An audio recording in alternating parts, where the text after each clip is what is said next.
Okay, can Major League Rugby in the US, can it be a success? Can it work? I think it can. Now, I know the league has only got 7 teams, and that is a bit of an odd number, but an 8th team next year in New York are joining. Currently, the top of the table are the Glendale Raptors, followed by the San Diego Legion.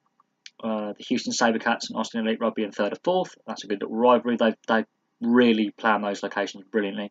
The Seattle Seawolves, the Nola Gold, and the Utah Warriors are last. The top 4 make it to the playoffs in the postseason. Now, we're a third of the way through the regular season. They're keeping the regular season short to 3 months, and then they're having the top 4 playoff structure. I don't know how it works, but there's a playoff structure in there. The stadium sizes as well are crucial. They're only 2 to 8,000 capacity. They're keeping them smaller because the MLS, a rival league in, let's say, one of the minor major leagues, let's say, got it wrong after the '94 World Cup. The '94 World Cup was a brilliant tournament. That was the first World Cup I watched as a kid. It's the first international football tournament I remember as a kid.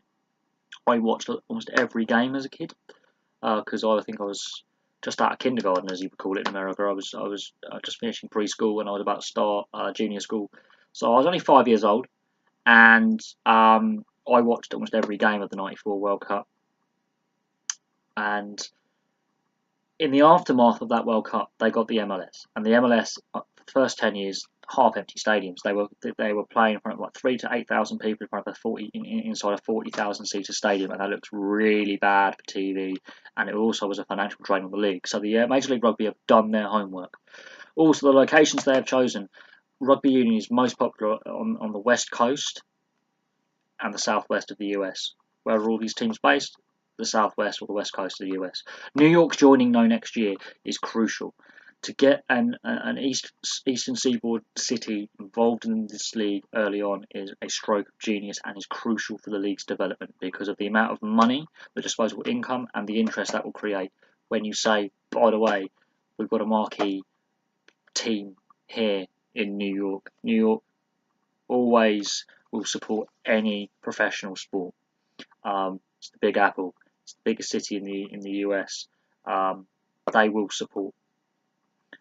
The locations they've chosen are sports mad states anyway, but to get a New York team next year, that is brilliant. They've also been very, very smart in the marquee player rule, only allowing, I think, 4 or 5 marquee players per squad. That is ingenious. That's keeping the costs down. Yes, the American players are also going to be professional and getting paid, but to keep the costs down with the overseas players, very good move very early on. I think they're learning from the MLS mistakes with the high costs and the empty stadiums. Don't be surprised if, as the league grows, these stadiums grow in size as well, and they expand on them, and they extend them, and they refurb them, and they make them bigger. But they've also learned, if you look over here in the UK, the English Rugby Premiership versus the English Football Premiership, the EPL, English Premier League, some big stadiums of 60 to 80,000. We know that. Bournemouth have the smallest stadium, but even then, that's still bigger than a lot of the Rugby Union Premiership stadiums. I think Bournemouth stadiums are around 15 to 19,000. That is still bigger. The vitality is still bigger than a lot of the Rugby Union Premiership stadiums. There's very few of them that are actually above 20,000 capacity that are regularly used. We're not talking about Twickenham here or Wembley. We're talking about the regular day-to-day Sandy Park. Exeter, for example, they're smaller. Excuse me.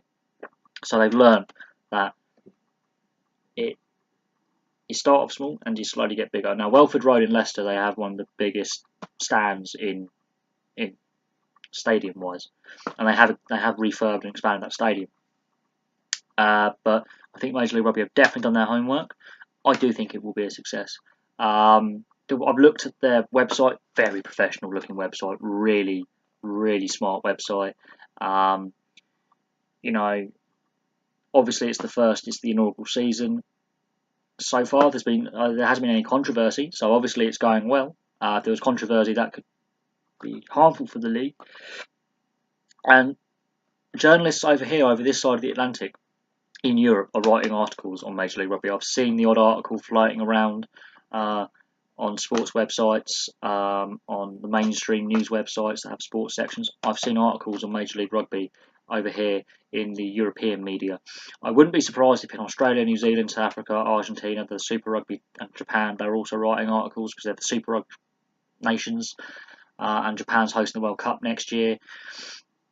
Great season for New York to be joining in the World Cup year. A lot of American players are putting their hands up and saying, look, we want to get into that US national side, and they're going to play hard. And they're going to want to impress. I think all teams next year will want to impress, and they'll raise their game to get into their national side, so when they get to the World Cup, they can put on the best performance possible. And it's great that the Americans are starting to take rugby union and rugby league seriously as well. And there is a difference. This is the rugby union league. It's great that they're taking it seriously and that they're picking up the ball and they're watching the game and there's an interest. Now, rugby sevens has had something to do with that. Also, the fact that the Philadelphia Eagles have just drafted Jordan Malatia from the NRL, which is the Australian Rugby League, and that is different rugby league, not rugby union, also shows the respect that both codes are having in other professional sports in the US, and that is saying something to me that they are respecting the sport. And the amount of players that are ex-American football players who played at high school or college who are going into rugby union and converting is on the rise as well. So anyway, thank you very much for watching.